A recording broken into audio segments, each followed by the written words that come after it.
One of the biggest questions that keep coming back to me over and over again is how do I price my freelancing services higher? Because my clients are not willing to pay high. And how do I find high paying clients and all of that? And in this video, we are going to discuss exactly that. And before we get started, welcome to another one of my Unedited series. In here, I talk about online marketing, freelancing, e-commerce, sales funnels, and many other sales techniques that you can use to improve your business. I have been a freelancer. I am an e-commerce consultant, and I have been teaching digital marketing. It's been quite a while. And in this channel, I'm going to discuss all of those. So if you are interested in learning digital marketing efficiently, go ahead and subscribe to my channel. Why haven't you done yet? Because I see 72% of you have not even subscribed to my channel yet, which is crazy. Do that, please. Right? Okay, getting back to the topic. Since this particular issue was so overwhelming, I thought let me really plan a video out and just talk to people about it. I also interviewed some people, literally interviewed around 40 or 50 people, and I realized there was no problem with the talent they had. Okay, I thought, okay, maybe they had some issue. They were not very good at what they do. That's why clients are not paying.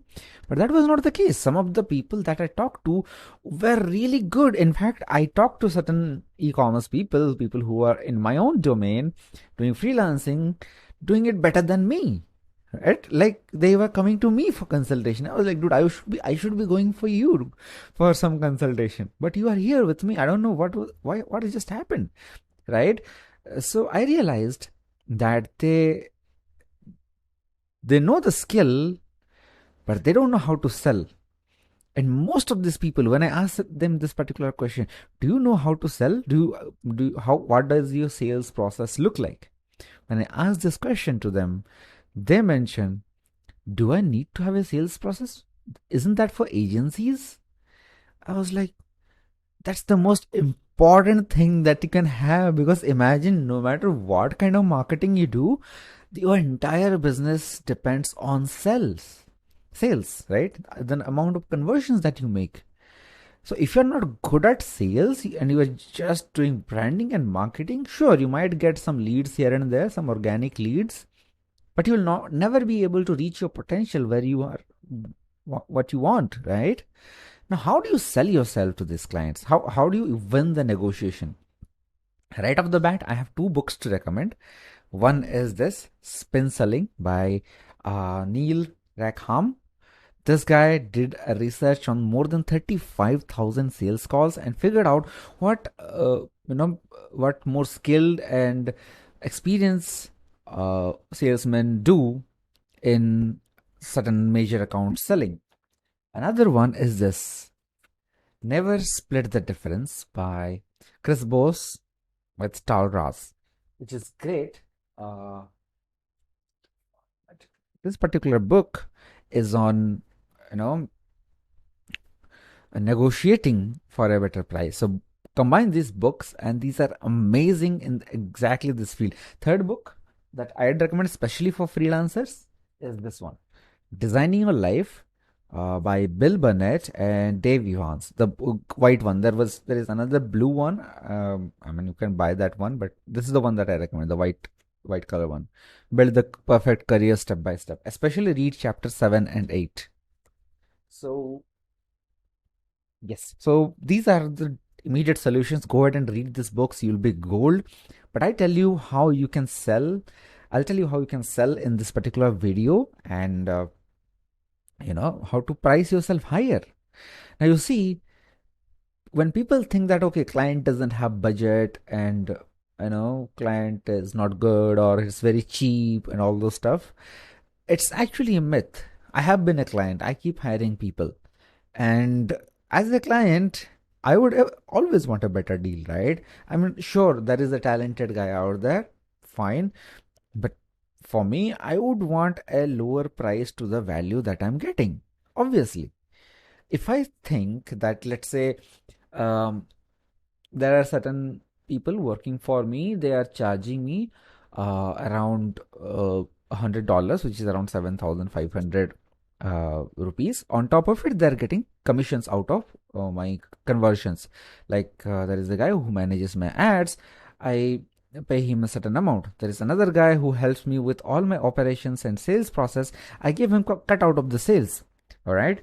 So I don't mind paying the first $100, plus he gets around 20% cut out of the sale, and I'm still profited because he manages the entire store. I'm literally, it becomes my passive income for me because I got that bargain. I could not have hired him if you would have asked me upfront, like, hey Jan bhai, pay me let's say $200 and I'll just manage your store and how it goes.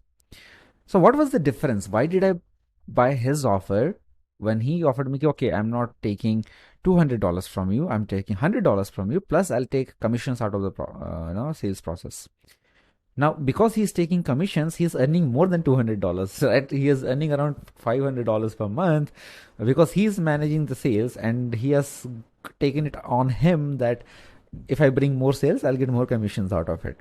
Right. So in that case, in this particular scenario, what exactly happened was I got a better deal. That means I got a better offer. And this is what I have been screaming all throughout my channel. People don't buy products or services, in fact. Products or services in general, in itself or in themselves, are, too much commoditized. If there is someone who gives you a cheaper value, people will go for that. So in that case, you cannot you cannot win the pricing game, because there will be somebody ready to pay less for your product. But what if you bring in an offer? What if you create an offer around it, an irresistible offer around it that the client cannot refuse? Now, of course, this offer building techniques and everything will come with experience, but it doesn't hurt to try, is it? For example, recently one e-commerce company has come to me regarding their e-commerce store setup. Now, store setup is a one-time thing. I can make one, I can charge them, let's say, $1,000 and be done with it, because it doesn't require too much of an effort to build on Shopify. All the effort that I'll be putting in is on copywriting, putting the images right. That's actually where the things work in e-commerce. Store setup is like 5 minutes job. The major brain ache happens when you are copywriting for each and every product. So sometimes I charge way higher than this. Like I would charge like $100 per product arrangement, because it takes that much effort in that particular niche. But any case, so this, let's say this company approached me to build it for them.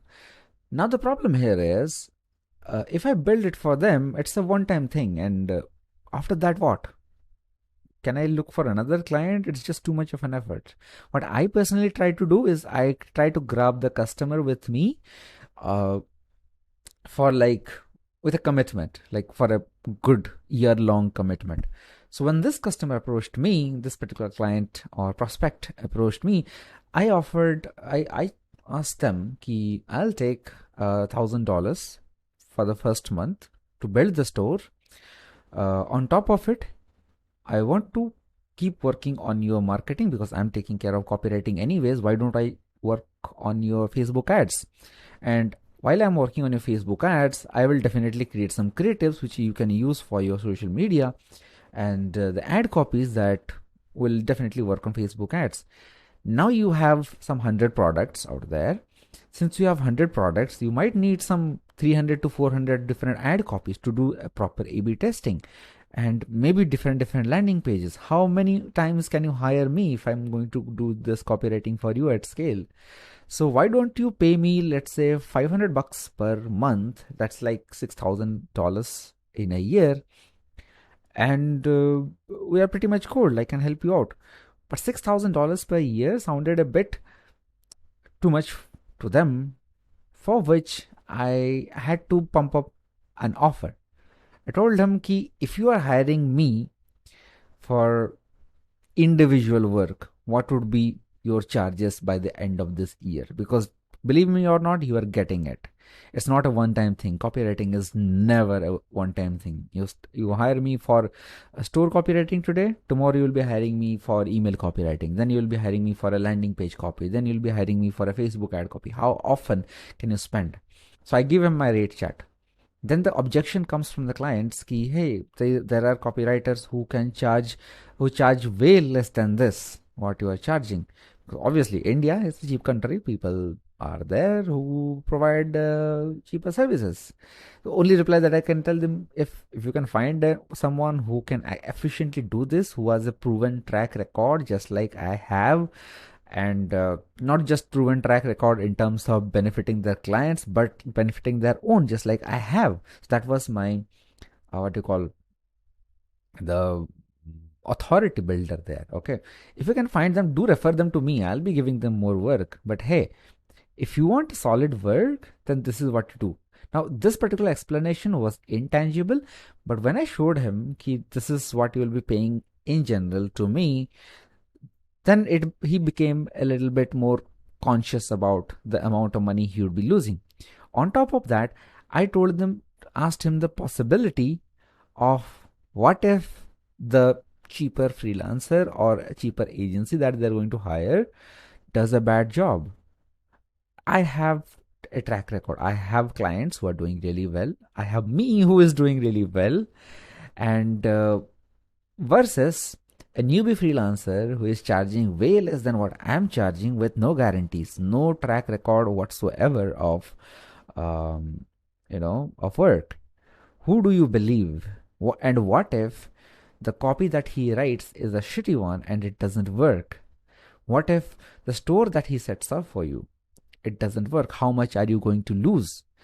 And this client was like a little bit hesitant. Okay, I have like 10 lakhs rupees worth of inventory, and on top of it, even if I'm getting a loss of like if I'm not selling well for 6 months, I'm losing like somewhat around 3 to 4 lakhs and whatnot. Then I said, you are losing 3 to 4 lakhs per month to if you are hiring someone way cheaper than me.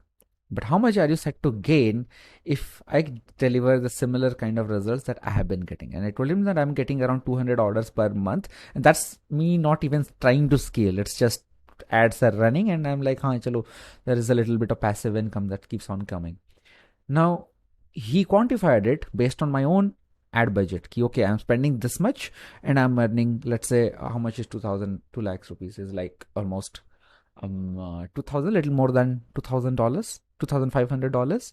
I'm getting like $2,500 based on around a $500 ad budget. And he said I have like more than $3,000 ad budget per month.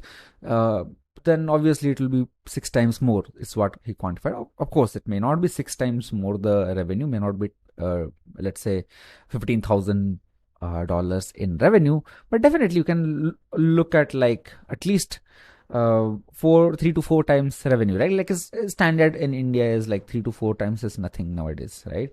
So at least you can look at $10,000 in revenue. And I'm like, that's great.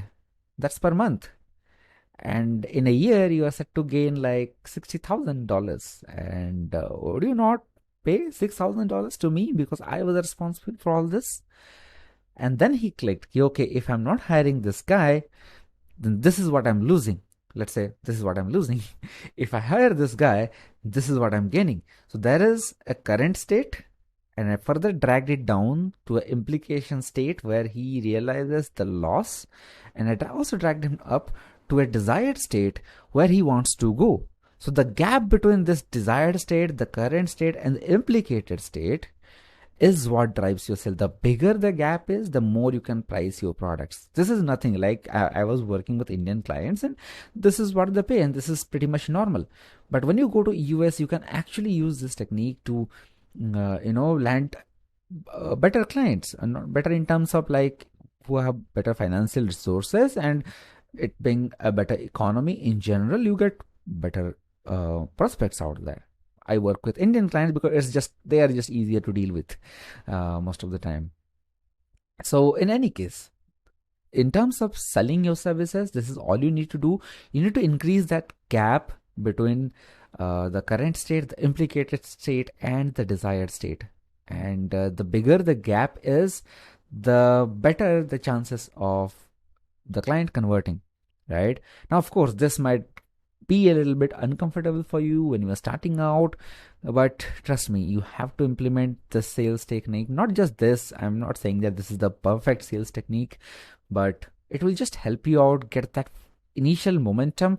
And once you are in the zone, when everything is like kind of templatized and you have a system and everything in process, you can develop your own sales technique to a certain extent that it will boost your own sales. All right. And that's how big agencies are built, big companies are built. They are built on efficient salesmen and efficient marketing, of course, but more efficient salesmen. Yes, that's the rant for today. And I think it was a pretty demanding topic for me to answer. So let me know, what do you think about this? Do you think you will be able to price yourself high from now on? Let me know, what else do you need to learn to boost your freelancing? I'll be going live and talking about freelancing every Thursday. Thursday is my day for freelancing as per my content calendar. So yes, I'll be talking about this. Do let me know in the comment, what should I post next week? All right. Tata, bye bye, and see you.